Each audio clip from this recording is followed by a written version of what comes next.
Baik, Bismillahirrahmanirrahim. Assalamualaikum warahmatullahi wabarakatuh. Sebelumnya, ini kan saya memperkenalkan diri terlebih dahulu. Perkenalkan, nama saya Randy Arianto dari kelas TI 4612 dengan NIM 12012101773.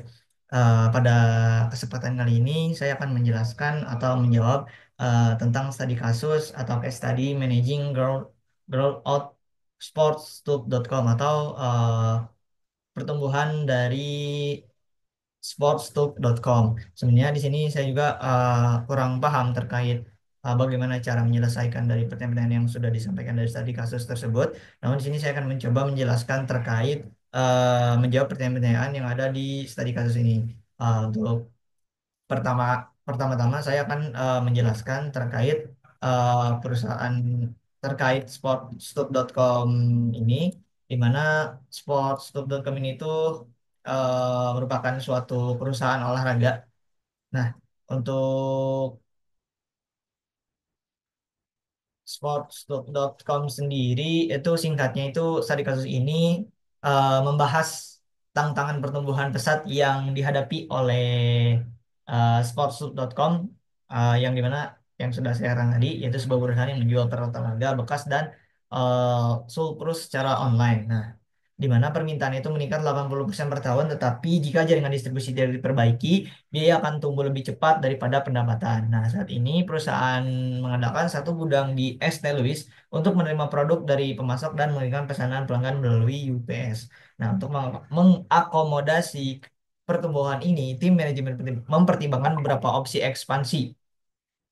Evaluasi ekspansi termasuk tetap memperbesar gudang di ST Louis atau membuka gudang tambahan di berbagai lokasi seperti Denver, Seattle, Atlanta, dan Philadelphia. Kemudian itu memerlukan analisis biaya operasional termasuk biaya sewa gudang, penyimpan inventaris, dan pengiriman ke pelanggan.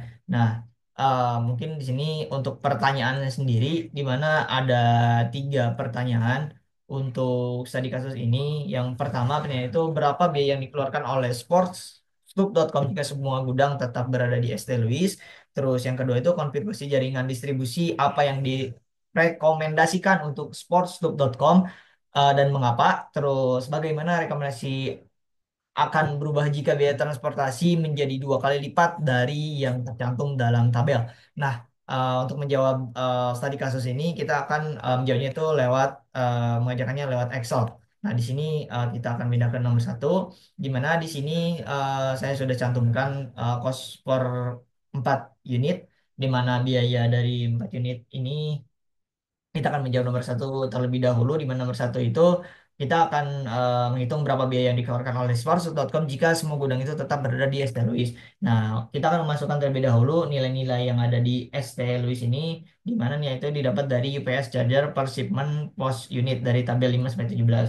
Nah, di sini itu sudah tercantum, Pak, nilai dari ST Louis itu Norwestnya itu nilainya 3,5, terus Southwestnya itu 3,5 dolar, terus upper Midwestnya itu 2,5 dolar, terus ada lower Midwestnya itu 2,5 dolar, terus ada Northwestnya itu 3 dolar, dan yang terakhir itu ada Southwestnya itu 3,5 dolar.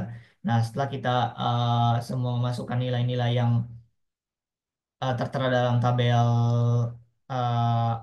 UPS charger per shipment, kita akan membagikan semua nilai ini dengan dibagi dengan 4. Nah, ini kan di sana ada ST Louis nih, nilainya itu 3,5 dibagi 4 maka didapatkan 0,88. Terus ada Southwest nilai 3,5 dibagi 4 0,8 dan seterusnya. Maka akan didapat nilai eh, seperti yang saya telah cantum di sini: 0,88, 0,88, upper Midwestnya 0,63, lower Midwestnya itu 0,63, dan Northwestnya itu 0,75, dan Southwestnya itu 0,88.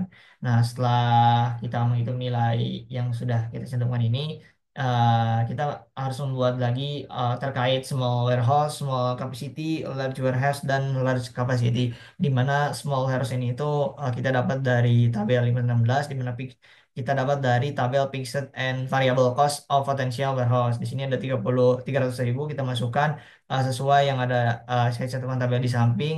Nah, setelah itu kita akan menghitung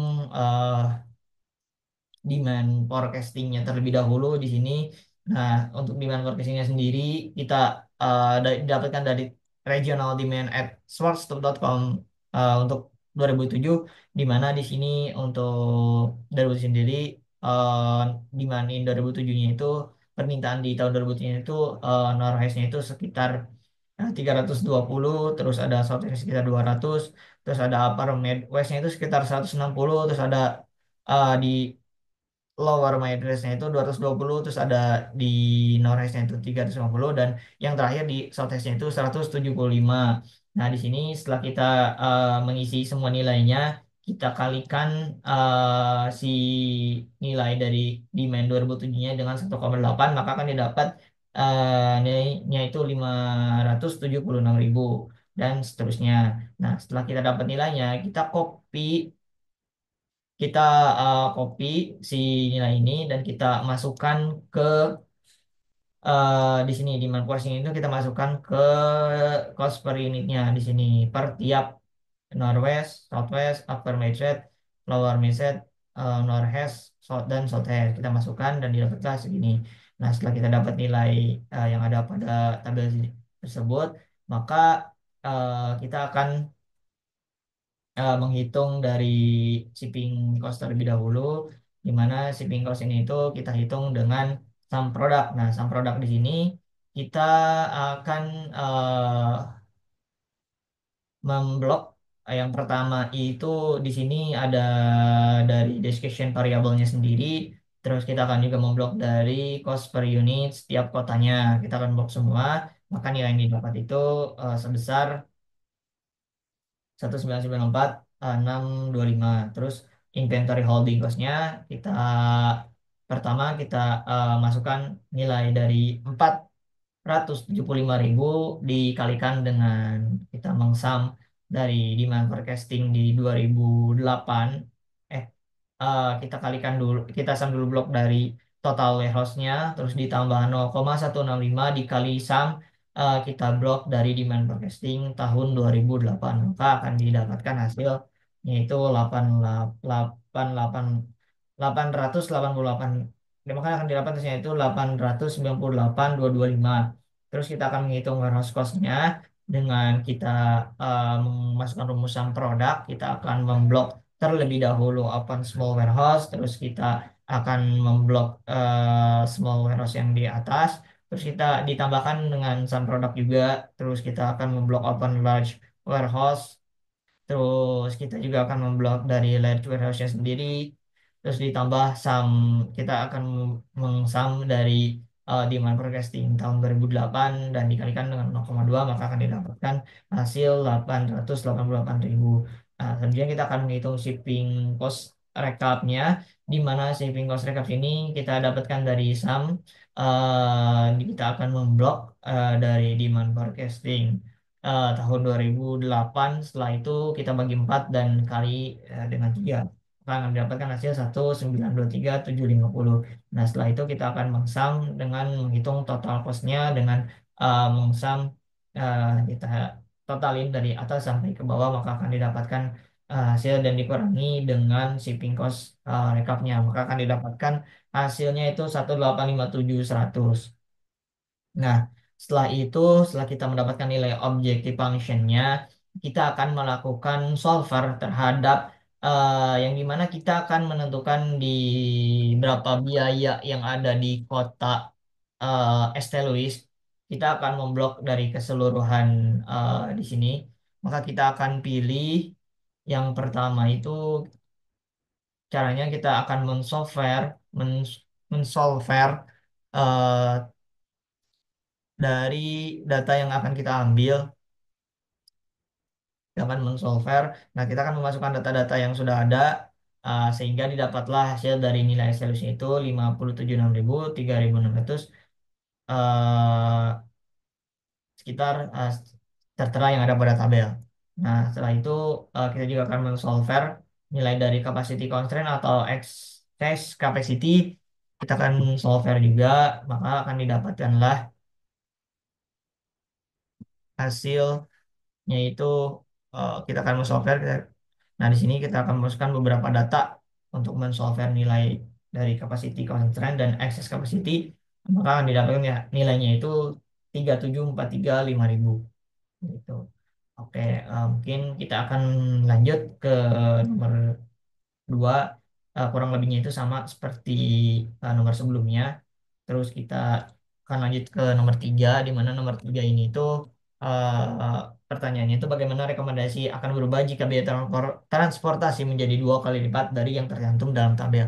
Nah, eh, kita hanya perlu mengubah saja terkait dari pos per 4 unitnya ini kita kalikan dengan dua kali lipat, di mana di sini misalkan dua, kita kalikan dengan dua kali lipat hasilnya dengan empat, maka otomatis di sini tuh si cost per empat per unit dari setiap kota itu bakal berubah dua kali lipat, maka didapatkan original costnya itu seperti sini.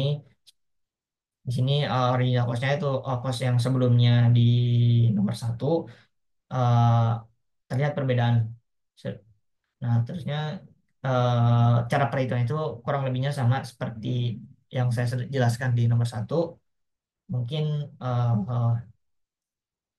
hasil dari decision variabelnya itu berbeda karena dua kali lipat dibandingkan yang sebelumnya. Terus total costnya juga akan berbeda. Chip, terus juga di sini didapatkan hasil terkait berdasarkan study case dalam 3 tahun ke depan. Pertumbuhan itu akan ini study case-nya itu dijelaskan bahwasanya pertumbuhan itu akan meningkatkan 80%. Mungkin perbedaannya terdapat di decision variable. Mungkin cukup sekian dari saya. Mohon maaf bila masih banyak kekurangan karena saya juga terkait perhitungan dari studi kasus ini tuh sedikit kurang paham. Terima kasih banyak. Mohon maaf atas segala kekurangan yang saya jelaskan. Mungkin masih banyak kekurangan yang saya alami dan terima kasih banyak atas perhatiannya. Wassalamualaikum warahmatullahi wabarakatuh.